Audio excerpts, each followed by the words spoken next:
VK. செல்வம் அவர்களே, IJK மாவட்ட தலைவர் திரு பாண்டியன் அவர்களே, கழகத்தினுடைய சார்பணி நிர்வாகிகள் திரு பொன் வாசிகிராம் அவர்களே, திருமதி சுதா அன்புச்செல்வன் அவர்களே, ஒன்றிய கழகத்தினுடைய செயலாளர் திரு க. தமிழ்ச்செல்வன் அவர்களே, திரு எம்.ஆர். ராஜேந்திரன் அவர்களே, திரு ஆதி ஜனகர் அவர்களே, திரு வி. ஜீவானந்தம் அவர்களே, திரு ப. ராஜா ஷெட் அவர்களே, திரு ஆர்ஜி குமார் அவர்களே, மன்னார்குடி நகர கழக செயலாளர் திரு ஆர்ஜி குமார் அவர்களே, பேரூர் கழக செயலாளர் திரு இ. ஜாஜகான் அவர்களே, பொதுக்குழு உறுப்பினர் திரு ஆர்.எஸ். கலைவாணன் அவர்களே, திருமதி தவமணி இளங்கோவன் அவர்களே, சார்பணி பொறுப்பாளர் திரு சுவாமிநாதன் அவர்களே, திரு டி. கோவிந்தராஜ் அவர்களே, திரு எஸ்.டி. செந்தில் ராஜா அவர்களே, மற்றும் இந்த திரளாக குழுமி இருக்கின்ற அனைத்து இந்திய அண்ணா திராவிட முன்னேற்ற கழகத்தில் பல்வேறு பொறுப்புகளை வைக்கின்ற நிர்வாகிகளே, கழக உடன்பிறப்புகளே, விவசாயிகளே, விவசாய தொழிலாளிகளே, பெரியவர்களே, தாய்மார்களே, இளைஞர்களே, மகளிரை சேர்ந்த சகோதரிகளே, பத்திரிகையாளர்களே, ஊடக நண்பர்களே, அனைவருக்கும் என்னுடைய முதற்கண் நன்றி கலந்த வணக்கம். முன்னாள் சேர்மன் அறிவிச்சவர் மனோகரன் அவர்களுக்கும் நன்றி. இந்த மன்னார்குடி பகுதி விவசாயம் நிறைந்த பகுதி, முழுக்க முழுக்க விவசாயிகளும் விவசாய தொழிலாளிகளும் நிறைந்த பகுதி இந்த மன்னார் சட்டமன்ற தொகுதி. இந்த பூமியில் வாழ்கின்ற மக்கள் விவசாயத்தை நம்பித்தான் வாழ்ந்து கொண்டிருக்கிறார்கள். இவருடைய வாழ்வாதாரமே விவசாயம்தான். அப்படிப்பட்ட விவசாயத்தை காத்த அரசாங்கம் அதிமுக அரசாங்கம். இன்றைக்கு திராவிட முன்னேற்ற கழக ஆட்சி இருக்கின்ற காலகட்டத்தில் இன்றைக்கு ஹைட்ரோ கார்பன், மீத்தேன் போன்ற திட்டங்களுக்கு விவசாயியுடைய பூமிகளை எடுக்க முயற்சி செய்தார்கள். அப்பொழுது திராவிட முன்னேற்ற கழக ஆட்சி திரு ஸ்டாலின் அவர்கள் தொழில்துறை அமைச்சராக இருந்தார். அந்த காலகட்டத்தில் புரிந்துணர்வு ஒப்பந்தம் போட்டாங்க இந்த திட்டத்திற்காக. ஆனால் அனைத்து இந்திய அண்ணா திராவிட முன்னேற்ற கழக அரசு வந்த பிறகு இந்த விவசாய விளைநிலங்கள் ஹைட்ரோ கார்பன், மீத்தேன், ஈத்தேன் போன்ற திட்டங்களுக்கு எடுக்க முயற்சி செய்த போது விவசாயிகளுடைய கோரிக்கை ஏற்று அம்மாவுடைய அரசு பாதுகாக்கப்பட்ட வேளாண் மண்டலத்தை கொண்டு வந்து உங்களுடைய பூமியெல்லாம் காத்த அரசாங்கம் அதிமுக அரசாங்கம். உங்களுடைய பூமிகளை பறிக்க முயற்சி செய்த அரசாங்கம் திமுக அரசாங்கம். ஆக அதிமுக அரசாங்கத்தை பொறுத்த வரைக்கும் எப்பொழுதும் விவசாயிகளுக்காக நன்மை செய்கின்ற அரசாங்கம். இன்றைக்கு விலை மதிக்க முடியாத நிலங்கள், பொன் விளைகின்ற பூமி, அப்படிப்பட்ட பூமியை காத்த அரசாங்கம் அதிமுக அரசாங்கம். இது சாதாரண விஷயம் அல்ல. எந்த காலகட்டத்திலும் இந்த டெல்டா மாவட்டத்தில் இருக்கின்ற விவசாயியுடைய நிலங்களை இனி எந்த ஒரு திட்டத்துக்கும் எடுக்க முடியாது. உங்களுக்கு சட்ட பாதுகாப்பு கொடுத்திருக்கிறோம் அதிமுக ஆட்சியில். நீங்கள் சிந்தித்து பார்க்க வேண்டும். இது சாதாரண விஷயம் கிடையாது. இந்த பூமியை நம்பித்தான் நீங்க வாழ்ந்துகிட்டு இருக்கிறீங்க. அப்படிப்பட்ட பூமியை காத்த அரசாங்கம் அதிமுக அரசாங்கம். அதோட இன்றைக்கு சுரங்க விரிவாக்கத்திற்காக இந்த பகுதியில் வடச்சேரி அந்த பகுதியிலும் நிலக்கரி சுரங்கம் எடுப்பதற்கு முயற்சி செய்யப்பட்டது. இதே திராவிட முன்னேற்ற கழக அரசு எல்லாம் இப்ப நடந்துட்டு இந்த அரசாங்கத்தில். ஆனால் அனைத்து இந்திய அண்ணா திராவிட முன்னேற்ற கழகம் ஏற்கனவே பாதுகாக்கப்பட்ட வேளாண் மண்டலம் சட்டம் கொண்டு வந்த காரணத்தினால் இன்றைய தினம் வடச்சேரி பகுதியில் விவசாயியுடைய நிலம் பாதுகாக்கப்பட்டது. இன்றைய தினம் இந்த விவசாயிகள் முழுக்க முழுக்க நெற்பயிரிடுறாங்க. அதோட பருத்தி சாகுபடி அதிகம். இப்படி இதை நம்பித்தான் இந்த பகுதி மக்கள் இருக்கிறாங்க. இந்த வடச்சேரி பகுதி யாருடைய பகுதின்னு தெரியுமா?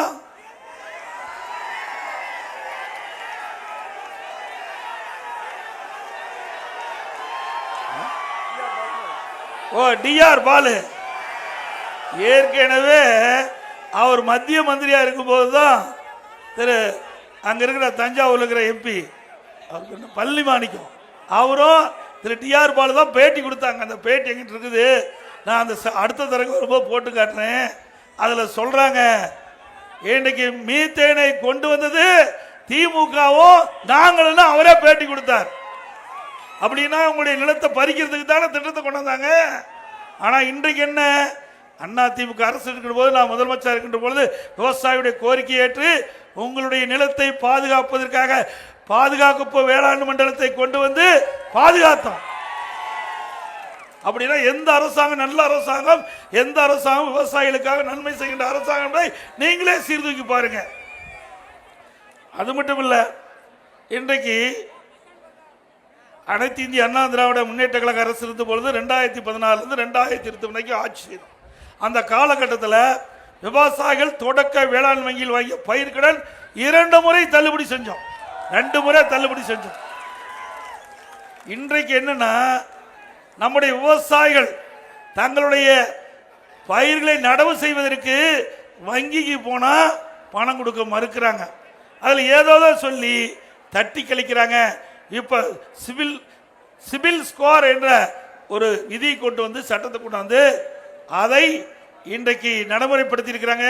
இந்த அரசு தட்டி கேட்க கையிலாகாத திறனையற்ற அரசாக இருக்கு, திறமையற்ற அரசு.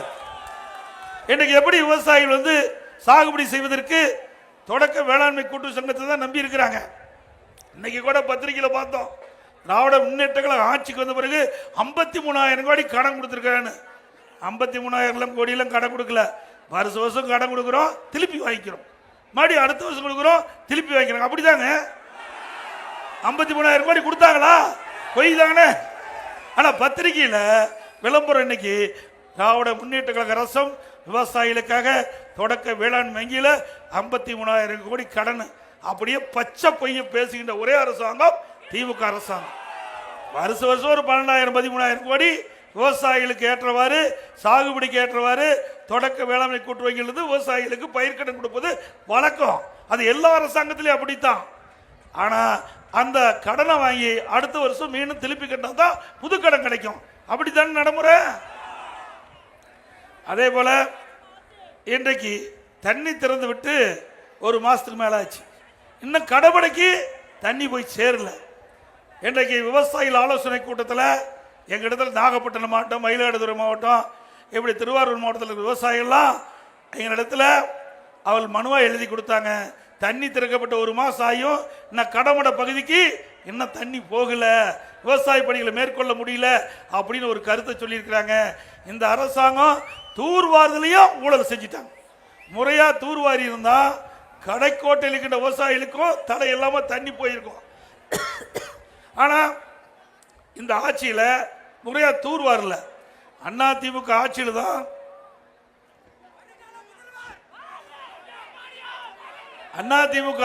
தான் இந்த தூர்வாரின்ற பணி முழுமையா நாங்க செஞ்சோம். இதுக்குன்னு தனி அதிகாரிகளை போட்டு அந்த அதிகாரிகள் ஆங்காங்கே தூர் வாரப்படுகிறதா என்ற புகைப்படத்தை எடுத்து காட்டணும், சும்மாலாம் கிடையாது.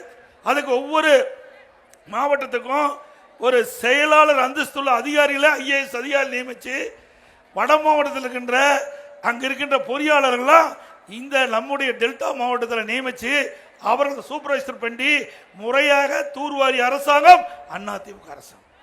இது மட்டும் இல்ல, இந்த பக்கம் ஏரி குளம் இருக்குது. இன்றைக்கு மழை காலத்தில் பெய்கின்ற நீரை ஏரி குளத்தை குட்டையெல்லாம் தேங்குவதற்கு குடிமராமத்து திட்டத்தை கொண்டு வந்தோம். குடிமராமத்து திட்டம். அந்த குடிமராமத்து திட்டத்தின் மூலமா ஏரி குளம் குட்டை எல்லாம் தூர்வாரி அந்த தூர்வாரப்பட்ட அந்த வண்டல் மண்ணை விவசாயிகளுக்கு இயற்கை உரமா இலவசமா அவருடைய நிலத்துக்கு பயன்படுத்தினாங்களா. இதனால நல்ல விளைச்சல் கிடைச்சது. ஒரு பக்கம் ஏரி ஆளாச்சு, எடுக்கப்பட்ட வண்டல் மண் விவசாயியுடைய அடி உரமா அந்த நிலத்திற்கு பயன்படுத்திய காரணத்தில் நல்ல விளைச்சல் அதிகமாக கிடைத்தது. இந்த ஆட்சியில் அதையும் நிறுத்திட்டாங்க. ஆக விவசாயிகளுக்கு நன்மை செய்கின்ற அரசு அதிமுக அரசு. அந்த நன்மையும் இந்த அரசு முடக்கியது திமுக அரசாங்கம். சிந்திச்சு பாருங்க, இந்த விவசாயிகளுக்கு என்ன செஞ்சிருக்கிறீங்க. அது மட்டும் இல்ல, இது டெல்டா மாவட்டம். வீர வசனம் பேசினார் திரு ஸ்டாலின். 2 ஆண்டுக்கு முந்தி மேட்டூருக்கு வந்து, எங்களுடைய மாவட்டம் மேட்டூருக்கு வந்து, நான் டெல்டாக்காரன், நான் உரிய நேரத்தில் டெல்டாவில் இருக்கிற விவசாயிகளுக்கு குறுவை சாகுபடி செய்வதற்கு தண்ணீரை திறந்து விடன்னு சொல்லி தண்ணி திறந்து விட்டாங்க. நம்முடைய விவசாயிகள்லாம் மகிழ்ச்சியா இருந்தாங்க. ஆஹா, டெல்டா மாவட்டத்தில் இருக்கின்ற நம்முடைய இந்த மண்ணில் பிறந்தவர், மண்ணில் பிறந்தாரா இல்லையா அது வேற விஷயம், இந்த மண்ணை சேர்ந்த மாவட்டத்தை சேர்ந்தவர் உரிய நேரத்தில் போய் நமக்கு தண்ணி திறந்து விட்டுருக்கிறார். ஆகா, நல்ல சரியான நேரத்தில் சாகுபடி செஞ்சு நல்ல விளைச்சல் கிடைக்கும் என்று அந்த குறுவை சாகுபடி செஞ்சாங்க. இறுதியா விளைகின்ற நேரத்தில் அறுவடை செய்கின்ற நேரத்தில் தண்ணி இல்லாத காஞ்சி போயிட்டு. நீ என்ன இருக்கணும், இன்னைக்கு கர்நாடக அரசு கிட்ட போராடி வாராடி நம்மளுக்கு கிடைக்க வேண்டிய நீரை பெற்று விவசாயிகளுடைய பயிரை காப்பாற்றி இருக்கணும். அந்த திராணி தெம்பு இந்த முதலமைச்சருக்கு இல்லை. சரி, ஒரு பக்கம் அப்படியே இருக்கட்டும். மறுபக்கம் இவர் என்ன 107 அடி தண்ணி இருந்ததையும் அந்த விவசாயிகள் பயிர் காப்பீட்டு திட்டத்தில் ஒன்றும் செய்ய வேண்டியதில்லைன்னு விட்டுட்டார். அதனால பயிர் காப்பீட்டு திட்டத்தில் குறுவை சாகுபடி செய்த விவசாயிகளை சேர்க்கப்படாத காரணத்தினால அவர்கள் தண்ணி இல்லாமல் காய்ந்து பயிர் சேதமாகி பெரும் நஷ்டத்துக்குள்ளாயிட்டாங்க. சரி, நஷ்டம்னால பிறகு இன்றைக்கு பேரிடர் நிவாரணம் கொடுப்பாங்கன்னா அதுவும் கொடுக்கல. இப்படிப்பட்ட அரசாங்கம் தேவையா? 3 ஆண்டு காலம் குறுவை சாகுபடி செய்த விவசாயிகளுக்கு அந்த பயிர் காப்பீட்டு திட்டத்தில் இடம்பெற செய்யல. அதிமுக ஆட்சி இருக்கின்ற வரை ஒவ்வொரு ஆண்டும் குறுவை சாகுபடி விவசாயி, சம்பா சாகுபடி விவசாயி, தாளடி செய்கிற விவசாயிகளுக்கு உரிய நேரத்தில் பயிர் காப்பீட்டு திட்டத்தை செஞ்சு விவசாயிகள் பயிர் சேதம் அடைகின்ற பொழுது அவர்களுக்கு காப்பீட்டு திட்டத்தின் மூலமாக அதிக இழப்பீட்டு தொகையை இந்தியாவிலே பெற்று தந்த ஒரே அரசாங்கம் அதிமுக அரசு. சுமார் 12,000 கோடி இழப்பீட்டு விவசாயிகளுக்கு பெற்று தந்திருக்கிறோம். இந்திய சரித்திரத்திலேயே ஒரு மாநிலம் அதிமுக ஆட்சியில் தான் அதிகமா விவசாயிகளுக்கு பயிர் காப்பீட்டு திட்டத்தின் மூலமாக இழப்பீட்டு தொகையை பெற்று தந்த ஒரே அரசாங்கம் அதிமுக அரசாங்கம். வரலாற்று சாதனைக்கு சொந்த கொண்டாடுது அதிமுக அரசாங்கம். இப்படி ஏதாவது ஒரு திட்டத்தையாவது நீங்க செயல்படுத்திருக்கீங்களா விவசாயிகளுக்கு? அது மட்டும் இல்ல, இன்றைக்கு கஜா புயல், இன்றைக்கு பல்வேறு புயல் வந்தது. அம்மா இருக்கும்போது வந்தது, அம்மா மறைவுக்கு பிறகு வந்தது. அப்படி புயலால் பாதிக்கப்பட்ட அந்த விவசாயிகள் பயிரிட்ட பயிர்கள், அது எந்த பயிராலும் சரி, பருத்தியா இருந்தாலும் சரி, நெல்லா இருந்தாலும் சரி, கரும்பா இருந்தாலும் சரி, ஆக என்ன விவசாயிகள் பயிரிட்டிருக்காங்களோ அந்த பயிருக்கு ஏற்றவாறு நிவாரண தொகையை அனைத்து இந்திய அண்ணா திராவிட முன்னேற்ற கழக அரசு முறையாக கொடுத்தது. நீங்க பாத்தீங்கன்னா ஒரு விவசாயிக்கு 2.5 ஏக்கர் அளவுக்கு தான் அந்த நிவாரண தொகை வழங்க முடியும். ஆனா அனைத்து இந்திய அண்ணா திராவிட முன்னேற்ற கழக ஆட்சியில் விவசாயிகள் எவ்வளவு நிலம் இருந்தாலும் எவ்வளவு சேதமடைந்தாலும் சேதத்தை கணக்கிட்டு ஏக்கர் கணக்கத்தை கணக்கிடாமல் முழு நிவாரண தொகையும் வழங்கிய ஒரே அரசாங்கம் அதிமுக அரசாங்கம். விவசாயிகள் பம்பு செட்டுக்கு மும்மணி மின்சாரம் கொடுத்தோம். எந்த நேரத்தில் போனாலும் விவசாயிகள் மின் மோட்டரை இயக்கி நீர் பாய்ச்சலாம். உங்களுடைய அரசாங்கத்தில் அப்படி இருக்குதா? நான் அங்கே திருவாரூரில் தங்கியிருந்தேன். ரூம்ல அடிக்கடி கரண்ட் போயிட்டே இருக்குது, அடிக்கடி கட் ஆகிட்டே இருக்கு. திமுக ஆட்சி எப்போதெல்லாம் வருமோ அப்பெல்லாம் கரண்ட் கட்டுப்பாடு வரும். அது என்னமோ இயற்கையா இருக்குது. ஏன்னா நிர்வாகத்தை பார்த்தா தானே ஆகும். நிர்வாகத்தை யாரும் பார்க்கறது இல்லையா? இப்படிப்பட்ட அரசாங்கம் தேவையா? அது மட்டுமல்ல, விவசாயிகளுக்கு உரிய நேரத்தில் உரம் கிடைச்சது அதிமுக ஆட்சியில். இப்போ கடந்த 2 ஆண்டுகளா முறையா உரம் கிடைக்கிறது இல்லை.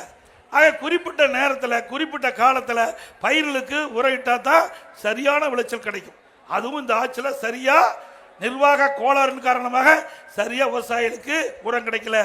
பிறகு அந்த விவசாயிகள் அறுவடை செய்து அவர் நெல் மூட்டையில் பிடிச்சி அதை விற்பனைக்கு நேரடி நெல் கொள்முதல் கொண்டு போனால் அங்கேயும் அந்த நெல் கொள்முதல் செய்வதில் காலதாமம். இன்றைக்கு கூட பத்திரிகையில் பார்த்தேன், 18,000 விவசாயியுடைய நெல் மூட்டை, உற்பத்தி செய்யப்பட்ட நெல் மூட்டைகள் 18,000 நெல் மூட்டைகள் திறந்த வெளியில் அடுக்கியிருக்கிறாங்க. மழை வந்தா அந்த நெல் மூட்டையில் நனைஞ்சு நெல்மணிகளாம் முளைச்சிடும். விவசாயிகள் பெரும் நஷ்டத்துக்குள்ளாயிருவாங்க. ஆனால் அனைத்து இந்திய அண்ணா திராவிட முன்னேற்ற கழக ஆட்சி இருக்கின்ற பொழுது உங்க மாவட்டத்தை சேர்ந்த அமைச்சர் காமராஜ் அவர்கள் இந்த இலாக்காவுக்கு அமைச்சராக இருந்தார். உடனுக்குடன் விவசாயிகள் உற்பத்தி செய்யப்பட்ட நெல்லை அரசு நேரடி நெல் கொள்முதல் கொண்டு வந்தவுடனே கொள்முதல் செய்து அதற்குண்டான பணத்தை வங்கி கணக்கில் உரிய முறையில் செயல்படுத்திய அரசாங்கம் அதிமுக அரசாங்கம். இன்றைக்கு எல்லாமே தலையில் ஆயிட்டது. இவ்வளவு மோசமான ஆட்சி எங்கேயுமே பார்க்கல. மக்கள் விரோத ஆட்சி, விவசாயிகள் விரோத ஆட்சி திமுக ஆட்சி. விவசாயிகள் என்றாலே திமுகவுக்கு கசக்குது. இன்றைய முதலமைச்சர் ஸ்டாலினுக்கு கசக்குது, என்ன என்றே தெரியல. இன்றைக்கு விவசாயிகள் தான் உணவு உற்பத்தி பண்ணி நாட்டு மக்கள் கொடுக்குறாங்க. எது இருந்தாலும் இல்லாவிட்டாலும் உணவு இல்லாத ஒரு மனிதன் வாழ முடியாது. அந்த உணவை உற்பத்தி செய்யக்கூடியவர்கள் விவசாயி, விவசாயி தொழிலாளி. அந்த இருவரும் நலமோடு வளமோடு செழிப்போடு வாழ வேண்டும் என்ற அடிப்படையில் தான் அதிமுக ஆட்சியில் அவ்வப்போது விவசாயிகளுக்கு வருகின்ற பிரச்சனை உடனுக்குடன் தீர்த்து அந்த விவசாயிகளை மகிழ்வித்த அரசாங்கம் அதிமுக அரசாங்கம். விவசாயி தொழிலாளிகள் அவளுக்கு பசு வீடுகளை கட்டி கொடுத்தோம். இன்றைக்கு தாழ்த்தப்பட்ட மக்களுக்கும் சரி, மற்ற ஏழை மக்களுக்கு பசு வீடுகள் அழகா கட்டி கொடுத்தோம். அது மட்டும் விலையில்லா ஆடுகள், விலையில்லா பசு கறவை மாடுகள், விலையில்லா கோழி எல்லாம் கொடுத்து அவருடைய பொருளாதாரத்தை மேம்பாடு அடைய செஞ்சோம். உழவர் பாதுகாப்பு திட்டம் மாண்பு அம்மா இருக்கின்ற பொழுது கொண்டு வந்து அதை நடைமுறைப்படுத்தி அந்த விவசாய தொழிலாளி அரை ஏக்கர் கீழே இருக்கிற அத்தனை பேரும் அந்த உழவர் பாதுகாப்பு திட்டத்தில் பயனடைஞ்சாங்க. அது மட்டும் இல்லை, முதியோர் தொகை. நான் முதலமைச்சர் இருந்த காலத்தில் பல இடத்துல நான் சுற்றுப்பயணம் செய்த போது என்னிடத்துல கோரிக்கை வச்சாங்க. அந்த முதியோர்கள் உழைக்கும் திறனற்ற அந்த ஏழை முதியோர்கள் எங்களுக்கு மாதந்தோறும் 1000 ரூபாய் முதியோர் உதவித்தொகை வழங்க வேண்டும் என்று கேட்டாங்க. அடிப்படையில் ஒரே 110 விதியின் கீழே சட்டமன்றத்தில் அறிவித்து 5 லட்சம் பேருக்கு முதியோர்களுக்கு உதவித்தொகை வழங்கப்படும் என்று அறிவிப்பு கொடுத்து 85% முதியோர்களுக்கு கொடுத்த அரசாங்கம் அதிமுக அரசாங்கம். இப்படி ஏராளமான திட்டங்களை அதிமுக ஆட்சியில் கொண்டு வந்து நிறைவேற்றிருக்கிறோம்.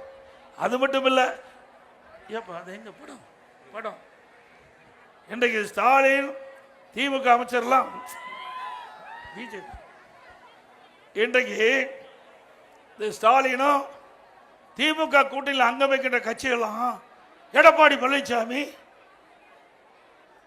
உடனே திடுக்குப்புன்னு போய் பாரதிய ஜனதாவோட கூட்டணி வச்சுட்டார். யார் பேசுறா?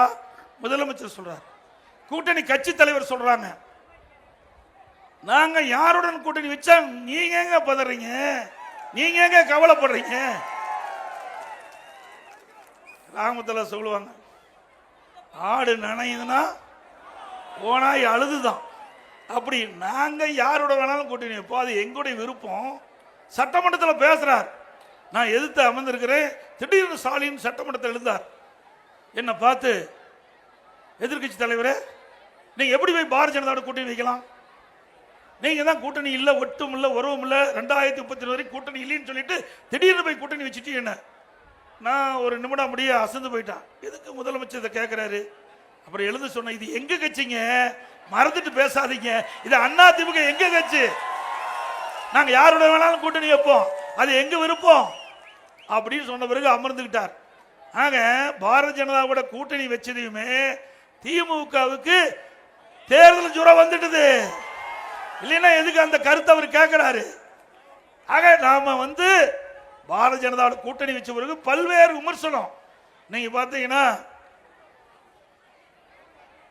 அதிமுக கூட்டணி வச்சா மதவாத கட்சி, திமுக கூட்டணி வச்சா நல்ல கட்சி. நீங்களே நான் சொல்லுங்க, பொதுமக்கள் உங்ககிட்டே கேட்கிறேன், 1999ஆம் ஆண்டு நாடாளுமன்ற தேர்தலில் பாரதிய ஜனதா கட்சியோட திமுக கூட்டணி வச்சுதா இல்லையா? வச்சாங்கல்ல.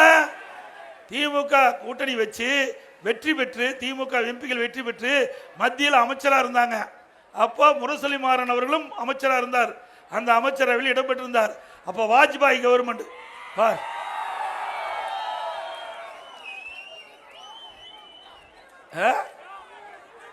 ஒருத்தர் மைக்கு சரி பண்றாரு, இதுல எல்லாமே இறந்து போயிட்டாங்க, அது வேற விஷயம். ஆனாலும் 1999ஆம் ஆண்டு மத்தியில் பாரதிய ஜனதா கட்சி ஆட்சிக்கு வந்தபோது, அப்போ அவர் பிரைம் மினிஸ்டர் அமர்ந்துட்டு இருக்கும்போது திரு கருணாநிதி அவர்கள் இதை மைக்கு சரி பண்றாரு, இவர் எதை எடுத்து கொடுக்குறாரு, முரசொலி மாறன் இப்படியெல்லாம் கூட்டணி வச்சுட்டு எங்களை பற்றி விமர்சனம் செய்யறீங்களே, உங்களுக்கு என்ன அருகதை இருக்குது? அது மட்டும் இல்ல, 2001 சட்டமன்ற தேர்தல், அப்பொழுது திராவிட முன்னேற்ற கழகம் பாரதிய ஜனதா கட்சியோட கூட்டணி வச்சிருந்தாங்க. அப்போ பாரதிய ஜனதா கட்சி நல்ல கட்சி, அண்ணா திமுக கூட்டணி வச்சா மதவாத கட்சி. பாருங்க, வேற எதையுமே சொல்றதுக்கு வழியே இல்லை. அனைத்து இந்திய அண்ணா திராவிட முன்னேற்ற கழக ஆட்சியை குறை சொல்வதற்கு எல்முனை அளவிலும் அவர்களுக்கு ஆதாரம் இல்லை. ஒரு தூய்மையான ஆட்சி 2011 2021 வரைக்கும் ஒரு சிறப்பான ஆட்சி அண்ணா திமுக கொடுத்தது நாட்டு மக்களுக்கு. அம்மா இருக்கின்ற பொழுதும் சிறப்பான ஆட்சி கொடுத்தாங்க. அம்மா மறைவுக்கு பிறகும் அம்மாவுடைய அரசு சிறப்பான ஆட்சி கொடுத்தது. அதனால எங்கள் மீது எந்த குறையும் சொல்வதற்கு திமுகவுக்கு எல்முனை அளவிலும் இடமில்லை. ஆனா ஒன்னே ஒண்ணு, எப்ப பார்த்தாலும் மதவாதம். எத்தனை முறை தான் இதை சொல்லுவேன். கீரல் விழுந்த ரெக்கார்டு மாதிரி எப்போ பார்த்தாலும் இதைத்தான் பேசுறாங்க. ஒரு 10 நாள் ஆன ஒரு மந்திரி மேல ஒரு அறிக்கை, 2 நாளைக்கு முந்தி திரு நேரு சொல்றார், எடப்பாடி பழனிசாமி அப்படி உறவர் வீட்டில் ரெய்டு, அதனால போய் கூட்டணி வச்சுட்டாருன்னு.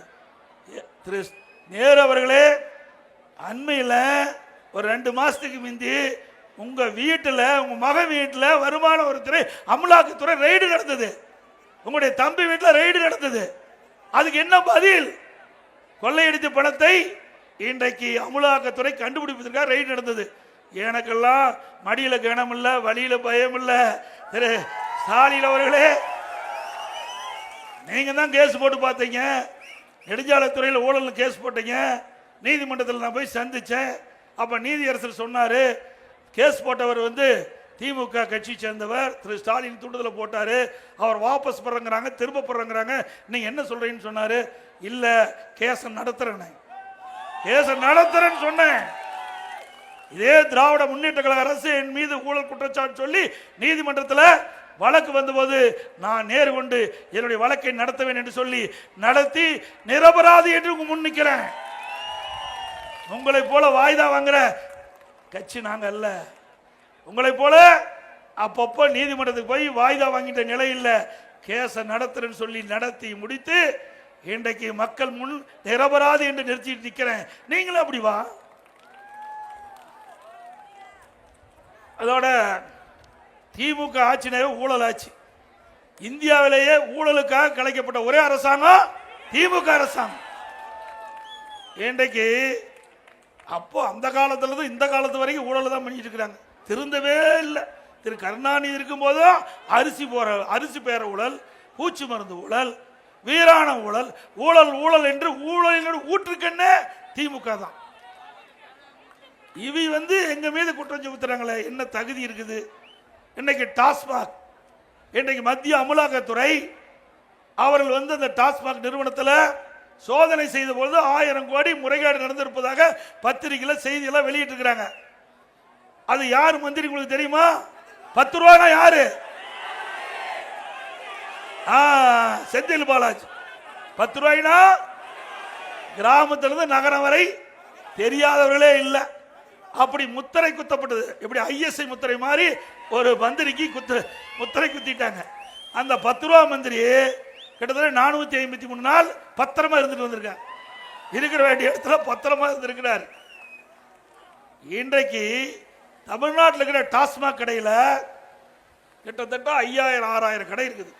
அதுல எந்தெந்த பார் அதிகமா சேல்ஸ் ஆகுதோ அந்த பாரெல்லாம் கரூர் கோஷ்டி, கரூர் கம்பெனி அங்க ஏலத்தை எடுத்து அவர்கள் அங்க போய் இந்த பார் நடத்திட்டு இருந்தாங்க. இன்றைக்கு ஒவ்வொரு டாஸ்மாக் கடையிலையும் இன்றைக்கு விற்பனை ஆகுது மது பாட்டல். தமிழ்நாடு முழுவதும் ஒரு நாளைக்கு 1.5 கோடி பாட்டில் விற்பனை ஆகுது. ஒரு பாட்டிலுக்கு 10 ரூபாய்னா ஒரு நாளைக்கு 15 கோடி.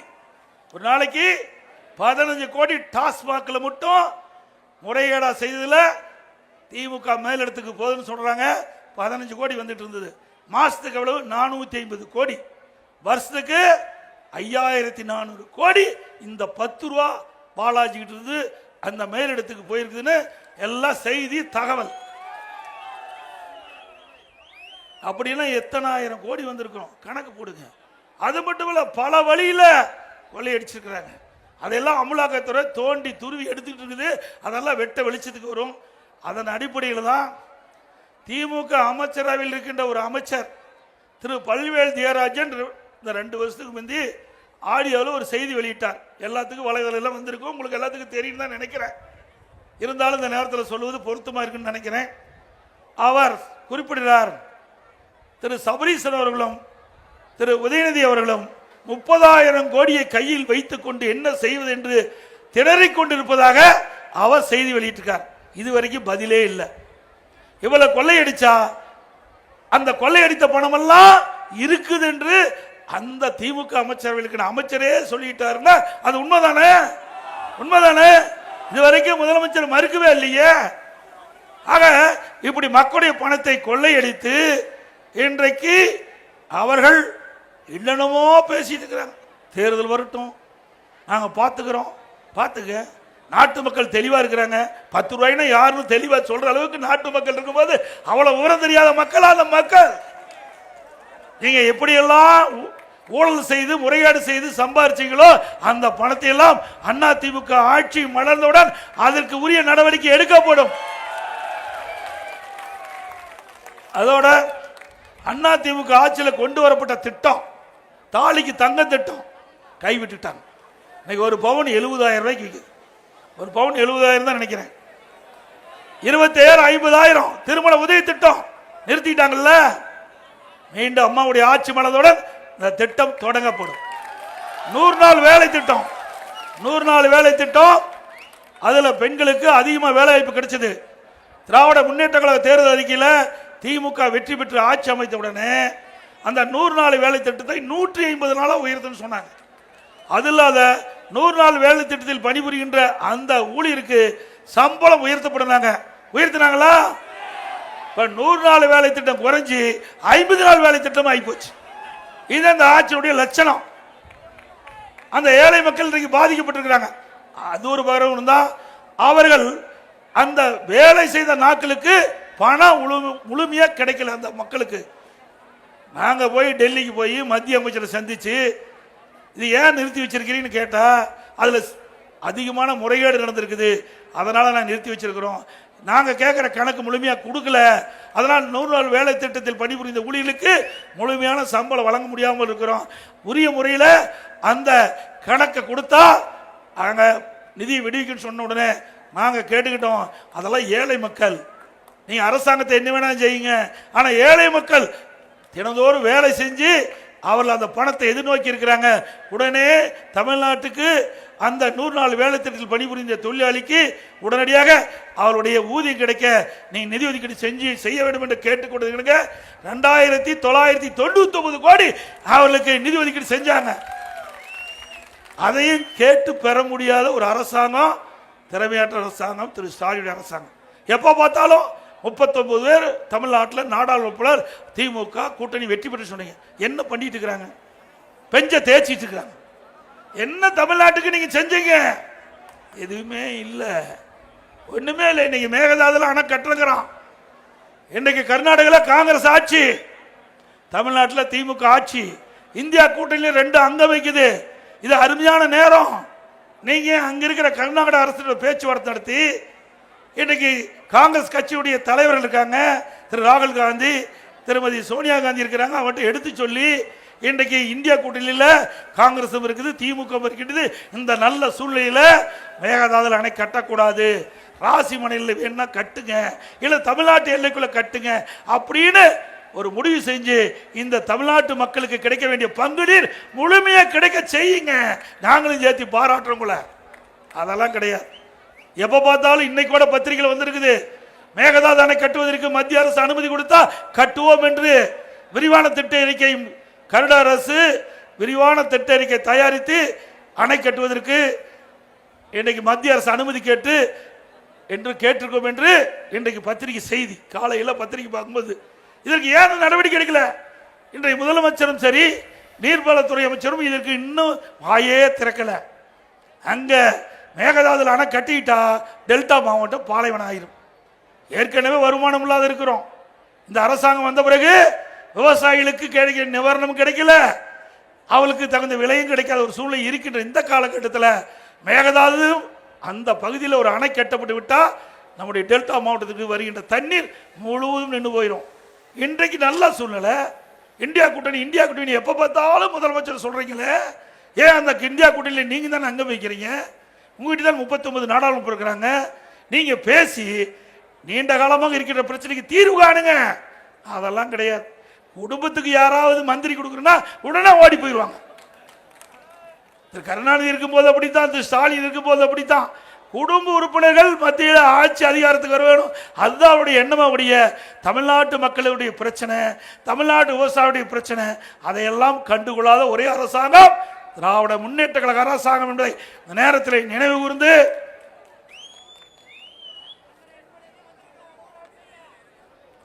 இன்றைக்கு ஓர் அணியில் தமிழ்நாடு, இத்தனைக்கு வெவ்வேறு அணியில் இருந்துதான் ஓர் அணியில் தமிழ்நாடு கண்டுபிடிச்சிருக்காங்க. பேர் வைக்கிறதுல நம்முடைய தமிழ்நாடு முதலமைச்சர் வல்லவர், பேர் வைப்பதிலே வல்லவர், செயல்பாட்டிலே ஒன்றும் கிடையாது. இது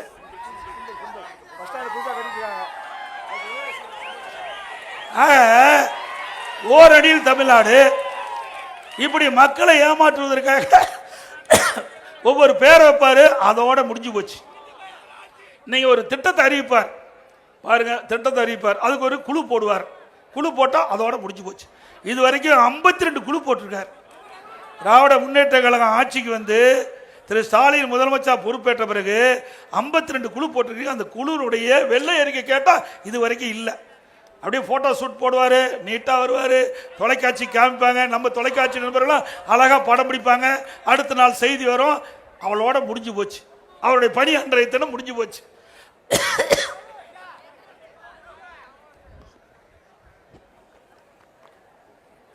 இப்படி வீடு வீடா கதவை தட்டி திமுகவில் உறுப்பினர் சேர்த்துக்குங்க அப்படின்னு மன்றாடிட்டு இருக்கிறாங்க. இன்னைக்கு தமிழ்நாட்டில் மக்களுடைய செல்வாக்கு இழந்துட்டாங்க. அவருடைய கட்சியினுடைய செல்வாக்கு இழந்த காரணத்தினால எந்த கட்சியாவது இந்தியாவில் வீடு வீடா போய் கதவை தட்டி அந்த கட்சிக்கு உறுப்பினர் சேர்த்த வரலாறு உண்டுங்களா? அந்த அளவுக்கு மோசமா போச்சு. திரு ஸ்டாலின் திமுக தலைவரானதையும் உதயநிதி ஸ்டாலின் தமிழ்நாடு துணை முதலமைச்சர் ஆனதையும் அவன் கட்சிக்காரனே அவளை விரும்பல. அப்பதானே போய் வீடு வீடா போறீங்க. நீங்க எல்லா கட்சியிலும் என்ன பண்ணுவாங்க, மக்கள் விருப்பப்பட்ட கட்சியில போய் உறுப்பினர் சேருவாங்க, அதுதான் வழக்கம். ஆனா திமுகவில் உறுப்பினரே இல்லாத ஒரு சூழ்நிலை ஏற்பட்டு விட அச்சத்தின் அடிப்படையில் வீடு வீடா போய் கதவை தட்டி கெஞ்சி கூத்தாடி உறுப்பினர் சேர்க்கின்ற நிலை வந்திருக்குது. அதுல ஓடிபி, அதுல வந்து அவங்க ஓடிபி வந்துட்டு தான் கேட்கறாங்க. அவங்க தெரியாதே உறுப்பினர் சேர்க்கிறாங்க. இன்னைக்கு உயர்நீதிமன்றம் அதுக்கு தடையான கொடுத்திருக்குது. மதுரை உயர்நீதிமன்றத்தில் தடையான கொடுத்திருக்குது. மக்களை ஏமாற்றி அவர்கள் உறுப்பினரை சேர்த்து அவளை வலுக்கட்டாயமாக உறுப்பினர் சேர்க்கின்ற நிலை இன்றைக்கு திமுக வந்திருக்குது. சில இடத்துல 100 நாள் வேலை திட்டத்தில் பணிபுரிகின்ற ஊழியர்கிட்ட போய் நீங்கள் 100 நாள் வேலை திட்டத்தில் தொடர்ந்து அந்த பணியில் இருக்க வேணும்னா அந்த திமுக உறுப்பினர்கள் சேர வேண்டும். அதே மாதிரி முதியோர் உதவித்தொகை அப்படி அவிகிட்ட போய் நீங்க தொடர்ந்து உறுப்பினர் இருக்கணும்னா வயசானவங்கிட்ட போய் அவிகிட்டையும் உறுப்பினர் சேர்த்துருக்குறாங்க. அது 1000 ரூபாய் உரிமை தொகை கொடுக்குறாங்க. அவர்கிட்ட போய் நீங்க அந்த உரிமை தொகை தொடர்ந்து உங்களுக்கு கிடைக்க வேணும்னா திமுக உறுப்பினர் சேர்க்க வேணும், ஓரணியில் தமிழ்நாடு என்று சொல்லிட்டு கையெழுத்து வாங்கின்ற ஒரு படு மோசமான ஒரே கட்சி தமிழ்நாட்டில் திமுக கட்சி தான். இன்னொருத்தர் சொல்றார், இந்த கூட்டணியில் அங்க வைக்கிற விடுதலை சிறுத்தை கட்சி சொல்றார். அவர் உதாரணத்தை இன்னைக்கு பத்திரிகையில் பார்த்தேன். எடப்பாடி பழனிசாமி அடுத்த வருஷம் வருகின்ற தேர்தலுக்கு இப்பவே படிக்க ஆரம்பிச்சிட்டாருங்கிறார். அதுக்கு மேல சொல்றாரு, நாங்கெல்லாம் அன்னைக்கே படிச்சு அன்னைக்கே பரீட்சை எழுதுவோம்னு சொன்னாரு. அப்படியே பையன் எழுதுறாங்க. ஒரு டிகிரி படிக்கணும்னா 3 ஆண்டு ஆகும். அந்த டிகிரி படிக்கிற பையன், அந்த பட்டப்படி படிக்கிற பையன் குறிப்பிட்ட நாள் கல்லூரிக்கு போனா தான் எலிஜிபிள் பரீட்சை எழுதுறதுக்கு. அங்க இருக்கிற பல்கலைக்கழகம் அனுமதிக்கும். அது கூட தெரியாது இப்படி பேசுறாரு. தயவு செய்து திரு விடுதலை சிறுத்தை கட்சியோட தலைவர் அவர்களே, மாணவர்களை நீங்க இணைக்காதீங்க. நீங்க வேற ஏதாவது உதாரணம் சொல்லுங்க, நான் வேண்டாங்களே. ஏதாவது அன்னைக்கு படிச்சுட்டு போய் பரீட்சை எழுத முடியுமா? முடியுமா? அப்புறம் எதுக்கு வாத்தியார் திறந்தன்னு அவருக்கு சொல்லி கொடுத்துட்டு இருக்காங்க. வேணுமென திட்டமிட்டு மாணவர்களையும் தவறான பாதைக்கு அழைத்து செல்லாதீர்கள். அவர் தினந்தோறும் படிச்சுட்டு இருக்கிறாங்க. தினந்தோறும் படிச்சாதான் கடைசியில் முழு பரீட்சை வருகின்ற பொழுது முழுமையான தேர்வு எழுதி அதிக மதிப்பெண் பெற்று வெற்றி பெறுவாங்க. அதுபோல் அனைத்து இந்திய அண்ணா திராவிட முன்னேற்ற கழகம் தமிழ்நாட்டில் இருக்கின்ற 234 தொகுதியிலும் இன்றைக்கு எழுச்சி பயணம், சூறாவளி எழுச்சி பயணம் மேற்கொண்டு மக்களை சந்தித்து மக்களுடைய குறைகளை கேட்டு அறிந்து அதை அதிமுக ஆட்சி மலர்ந்தவுடன் நிறைவேற்றப்படும். திருமாவளவன் அவர்களே, மக்களை சந்திப்பது தவறா? மக்களை சந்திப்பது தவறா? அது அப்படித்தான் அவர் சொல்றாரு. நான் போய் ஊரூரா போய் மக்களை சந்திச்சுட்டு இருக்கிறேன். இவரு ஒரே இடத்துல இருந்து ஒரே நாள்ல பரீட்சை எழுதி பாஸ் பண்றாரு. எப்படி இப்படிப்பட்ட கட்சியெல்லாம் கூட்டணியில் அங்கமைக்கு திமுகவில் இவரெல்லாம் ஓட்டு போட்டு தேர்ந்தெடுத்தா மக்களுக்கு நன்மை செய்வாங்களா? மக்களை பார்க்க கூடாது என்று சொல்லுகின்ற ஒரே கட்சி விடுதலை சிறுத்தை கட்சி தான். ஏன் அவர் என்ன சொல்லியிருக்கோம்? பரவாயில்ல, எடப்பாடி பழனிசாமி ஊர்வரா போய் மக்களை சந்திக்கிறாரு, மக்களுடைய பிரச்சனை பார்க்கிறாரு அப்படின்னு சொல்லியிருந்தா வரவேற்கலாம். ஆனா நான் தமிழ்நாடு முழுவதும் எழுச்சி சுற்றுப்பயணத்தை மேற்கொள்கின்ற பொழுது வேண்டுமென்றே திட்டமிட்டு ஒரு தவறான அறிக்கை வெளியிடுறீங்களே, இதுல என்ன நியாயம்? மக்களை பார்ப்பதுக்கு தானே கட்சி வச்சிருக்கிறோம். ஒரு ஆட்சி வந்தா மக்களுடைய பிரச்சனை எப்படி தெரிஞ்சுக்கிறது? அந்தந்த ஏரியாவுக்கு போனா தான், அந்தந்த தொகுதிக்கு போனா தான் அந்த தொகுதி மக்களுடைய பிரச்சனையை அறிஞ்சு ஆட்சிக்கு வந்த பிறகு அதற்கு ஏற்றவாறு அந்த தொகுதி மக்களுடைய பிரச்சனை தீர்க்க முடியும். தயவு செய்து தெரிஞ்சுக்கிட்டாவது பேசுங்க.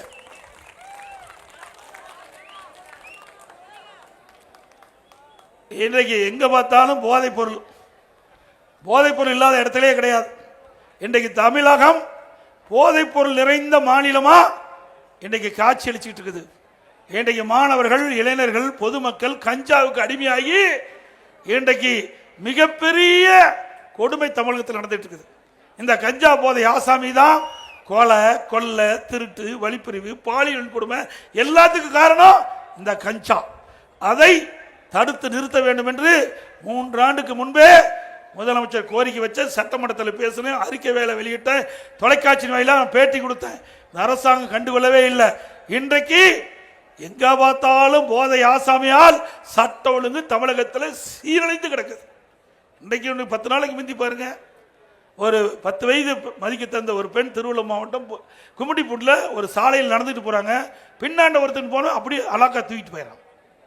எவ்வளவு கொடுமை! இது வரைக்கும் அந்த குற்றவாளி கண்டுபிடிக்க முடியல. அதோட 2 நாளைக்கு முந்தி மற்றொரு சிறுமிய ஒரு மாணவன் அவனும் தூக்கிட்டு போயிட்டான். அது மட்டும் இல்ல, இன்றைக்கு பள்ளிக்கூடத்துக்கு நம்ம குழந்தைகள் பெண் குழந்தைகள் அனுப்புதே பல பெற்றோர்கள் அச்சமா இருக்குது. அந்த வேலிய பயிரம் மேயற மாதிரி நம்ம சிறுமிகள், நம்ம குழந்தைகள்லாம் பள்ளிக்கு அனுப்புறோம். சில ஆசிரியர் செய்யறத எல்லா ஆசிரியரும் கிடையாது. இன்றைக்கு ஆசிரியர்லாம் நல்லா பாடம் சொல்லி கொடுத்ததுனால தான் நான் உங்களுக்கு முன்னாடி நான் பார்த்துட்டு இருக்கிறேன். நிறைய பேர் பட்டப்படி படிச்சு பல பேர் வேலைக்கு போயிருக்காங்க, நல்ல ஆசிரியர் இருக்கிறாங்க. ஆனா அதில் ஒரு சில ஆசிரியர்கள் தவறா பாலியல் சீண்டல் நம்முடைய குழந்தைகளை செய்வதனால போக்சோ சட்டத்தில் கைது ஆகிட்டே இருக்கிறாங்க. இப்படிப்பட்ட நிலைமை தமிழ்நாட்டில் இருக்குது. அது மட்டும் இல்லை, அந்த கஞ்சா போதைக்கு அடிமையானவே பாட்டி விட்டு வைக்கிறதில்ல. சிறுமி முதல் பாட்டி வரை பாலியல் சீண்டல் இல்லாத நாளே இல்லை. தொலைக்காட்சி திறந்தாலும் சரி, பத்திரிகை திறந்தாலும் சரி, இதுதான் செய்தியாக வந்து கொண்டிருக்கின்றது. தமிழகத்தில் சட்ட ஒழுங்கு அடியோடு சீரழிந்து விட்டது என்பதை நேரத்தில் சுட்டிக்காட்ட விரும்புகின்றேன். அது மட்டுமல்ல, இன்னைக்கு மணல் கொள்ளை தாராளமாக நடந்துகிட்டு இருக்குது. அரசாங்கம் அதுக்கு உதவி செய்வதா என்று எனக்கு தகவல் கிடைத்துக்கிட்டு. அரசாங்கமே அரசு அதிகாரிகள் சம்பந்தப்பட்ட அதிகாரிகள் துணை இல்லாம இன்றைக்கு மணல் முறைகேடு நடக்காது. கரூர்ல வாங்கல் என்ற இடத்துல ஒரு 4 நாளைக்கு முந்தி மணல் மாபியாக்கள் மணல் அள்ளிட்டு இருக்கிறாங்க. 5 ரீச்சல் அள்ளுறாங்க. ஒரு நாளைக்கு 1500 லோடு மணல் முறைகேடாக திருட்டுத்தனமாக அள்ளிட்டு இருக்கிறாங்க. அதை ஒருவர் தட்டி கேட்கிறார். தட்டி கேட்ட உடனே அவரை வெட்டி அதே இடத்துல கொள்றாங்க. அதை தடுக்க போன ஒரு தம்பிக்கு அவருக்கு வெட்டுக்காயம் பெற்று இன்னைக்கு மருத்துவமனையில் இன்றைக்கு சீரியஸாக சிகிச்சை பெற்று வர்றார். அவருடைய தாயார் தடுக்க போறாங்க, அவருக்கும் அடிபட்டு மருத்துவமனை சிகிச்சை பெறாங்க. ஆனால் இந்த அரசாங்கம் முறையாக நடவடிக்கை எடுக்கல. இன்றைக்கு மணல் மாபியாக்களுக்கு அங்க இருக்கின்ற அதிகாரிகள் துணை போயிருக்கிறாங்க. அனைத்து இந்திய அண்ணா திராவிட முன்னேற்ற கழக ஆட்சி அமைந்தவுடன் இதற்கு உடந்தையாக இருந்த அரசு அதிகாரிகள் அத்தனை பேருக்கும் தகுந்த நடவடிக்கை எடுக்கப்படும். நான் ஒரு விவசாயி இருந்த நேரத்தில் அந்த நிலத்தடி நீர் மணல் அதிகமாக இருந்தால் நிலத்தடி நீர் நன்றாக இருக்கும். அதனால நான் முதலமைச்சராக வந்தவுடன் 2017ஆம் ஆண்டு மணல் அள்ளுவதை தடை செஞ்சேன். இன்றைக்கு நதியில் இருக்கிற மணல் அள்ளக்கூடாது, ஆற்று மணல் அள்ளக்கூடாது, தடை போட்டேன். அதற்கு பதிலாக கட்டடத்திற்கு எம்சாண்டை பயன்படுத்துங்க அப்படின்னு கொண்டு வந்து நடைமுறைப்படுத்தினேன். ஆனால் திராவிட முன்னேற்ற கழக ஆட்சி வந்த பிறகு இன்றைக்கு திருட்டுத்தனமாக ஆங்காங்கே மணல் அள்ளப்பட்டு வருகிறது. எங்கெல்லாம் மணல் கொள்ளை நடக்குது என்பதை நாங்களும் கவனித்துக் கொண்டுதான் இருக்கின்றோம். அனைத்து இந்திய அண்ணா திராவிட முன்னேற்ற கழக ஆட்சி மனதுடன் எங்கெங்கெல்லாம் முறைகேடாக மணல் அள்ளப்பட்டதோ அங்கு இருக்கின்ற அதிகாரிகள் மீது உரிய நடவடிக்கை சட்ட ரீதியாக எடுக்கப்படும். அதோட இப்ப பாத்தீங்கன்னா உங்களுடன் ஸ்டாலின் வீடு வீடா இந்த நோட்டீஸ் கொண்டு வர போறாங்க. வீடு வீடா இதை எடுத்துக்கிட்டு வர போறாங்க. இப்ப உங்களுடன் ஸ்டாலின், இது வரைக்கும் யாருடன் இருந்தாலே தெரியல ஸ்டாலின், இப்பதான் உங்களுடன் ஸ்டாலின் இணைஞ்சிருக்காரு. இப்போ இதுல 46 கோரிக்கை, உங்களுக்கு ஏதாவது 46 பிரச்சனை இருந்தா இதுல அடிச்சு கொடுத்துருக்காங்க. 46 பிரச்சனைகள் உங்களுக்கு ஏதாவது இருந்தால் அங்க வீட்டுக்கு இந்த அதிகாரிகள் வீடு வீடா வந்து கதவை தட்டி உங்களுக்கு என்ன பிரச்சனை கேட்டு உங்களுடைய கோரிக்கை நிறைவேற்றுவாரா 45 நாள்ல. அப்படின்னா இந்த 4 வருஷமா மக்களுக்கு பிரச்சனை இருக்குது என்று இந்த அரசாங்கத்துக்கு தெரியுமில்ல, தெரியுங்காட்டி தானே இந்த விளம்பரத்தால் கொடுக்குறீங்க. 4 ஆண்டு காலமா என்ன பார்த்தீங்க? அரசாங்கத்தில் எதுவுமே கவனிக்கலையே. 4 ஆண்டு காலம் முடிஞ்சு போச்சு, இன்னும் 8 மாசம் தான் இருக்குது. 50 மாசம் முடிஞ்சு போச்சு, இன்னும் 8 மாசம் தான் தேர்தல் இருக்குது. இப்போ இந்த மக்கள்கிட்ட அவர்கிட்ட மனு வாங்கி நீங்க என்ன தீர்த்து வைக்க போறீங்க? வேணுமென்னே திட்டமிட்டு மக்களை ஏமாற்றுகின்ற நாடகம். மக்களை ஏமாந்து விட வேண்டாங்க. அது மட்டும் இல்ல, ஏற்கனவே இங்க சொன்னாங்க, நாங்கள் அதிமுக ஆட்சி இருக்கும்போது திரு ஸ்டாலின் எதிர்கட்சி தலைவராக இருந்தார். அப்போ ஊர் ஊரா போனார். நம்ம மக்களும் ஆகா திரு ஸ்டாலின் நம்ம ஊருக்கு வந்துட்டாரு, நம்ம மக்கள் நம்முடைய பிரச்சனைலாம் தீர்ந்து போயிருன்ட்டு அவர்களும் மிக மகிழ்ச்சியோடு இருந்தாங்க. அப்போ ஒரு திட்டில் திரு ஸ்டாலின் பாயை விரித்து அதில் அமர்ந்துக்கிட்டாரு. முன்னாடி இருக்கிற பெட்ஷீட்டில் மக்கள்லாம் அமர வச்சு உங்களுக்கு என்ன குறை இருந்தாலும் அந்த குறையை மனுவாக எழுதி நான் கொண்டு வந்த பெட்டியில் போடுங்க. அந்த பெட்டியை பூட்டி சீலை வச்சு நான் பத்திரமா வீட்டுக்கு எடுத்துகிட்டு போய் திமுக ஆட்சிக்கு வந்த பிறகு சீலை ஒட்டிச்சு பெட்டியை திறந்து மனுவை எடுத்து படித்து பார்த்து தீர்வான்னு சொன்னார். அப்புறம் எதுக்கு இது? ஏற்கனவே மனு கொடுத்தாச்சு இல்லை, மக்களுடைய பிரச்சனை எழுதினாலும் மனு கொடுத்தாங்க. அப்புறம் எதுக்கு மறுபடியும் இந்த மனு அடிக்கிறீங்க? ஆக ஒரு படத்தில் வருது, ஒருவருக்கு ஆசையை தூண்டினா என்னப்பா இருக்குது, ஒருவரை ஏமாற்றணும்னா ஆசையை தூண்டணுமா, சதுரங்க வேட்டையில் வந்திருக்குது. அப்படி மக்களுடைய ஆசையை தூண்டி அடுத்த ஆண்டு வருகின்ற சட்டமன்ற தேர்தலில் உங்களை வாக்குகளை பெறுவதற்காக தந்திரமா திரு ஸ்டாலின் இந்த வேலையை துவங்கி இருக்கிறாரு. உஷாரா இருங்க, எச்சரிக்கையா இருங்க. ஒரு முறை ஏமாத்திட்டீங்க, அதனால எவ்வளவு துன்பங்கள் இந்த 4 ஆண்டுல நம்ம அனுபவித்துக் கொண்டிருப்போம் என்பதை நீங்கள் எண்ணி பார்க்க வேண்டும் என்ற இந்த நேரத்தில் தெரிவித்து மீண்டும் அதிமுக ஆட்சி மலர வேண்டும், அதுக்கு உங்களுடைய மகத்தான ஆதரவை தர வேண்டும். இன்றைக்கு மன்னார்குடியில் நிறைய திட்டங்களை நாங்கள் நிறைவேற்றியிருக்கிறோம். இன்றைக்கு பார்த்தீங்கன்னா மன்னார்குடி ராஜகோபாலசாமி அரசு கலைக்கல்லூரிக்கு 10 கோடி மதிப்பில் வகுப்பறை கட்டியிருக்கிறோம். இப்படி பல திட்டங்கள் நிறைய செஞ்சுருக்கிறோம். பாலங்கள் கொடுத்துருக்கிறோம், நல்ல சாலைகள் செஞ்சு கொடுத்துருக்கிறோம். அதே அதிமுக அரசு தான் மக்களுடைய அரசு, மக்களுடைய பிரச்சனையை தீர்க்கக்கூடிய ஒரே அரசாங்கம் அதிமுக அரசு. ஆகவே 2026ஆம் ஆண்டு நடைபெறுகின்ற சட்டமன்ற பொதுத் தேர்தலிலே அனைத்து இந்திய அண்ணா திராவிட முன்னேற்ற கழக வேட்பாளருக்கு 2 லட்சத்திலே வாக்களித்து வெற்றி பெற செய்யும்.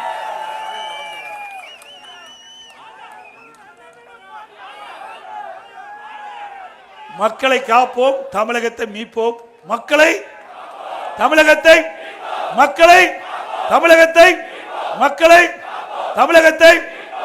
அது மட்டும் இல்ல, இன்றைய தினம் நான் வரும்போது எனக்கு கிடைத்த செய்தி, திமுக தலைவர் முதலமைச்சர் திரு ஸ்டாலின் அவர்கள் திடீரென்று உடல்நிலை சரியில்லாமல் மருத்துவமனையில் சேர்க்கப்பட்டு சிகிச்சை பெற்று வருகிறார். அவர் பூரண குணமடைய வேண்டும் என்று என் சார்பாக உங்கள் சார்பாக பிரார்த்தனை செய்கின்றேன். நன்றி, வணக்கம்.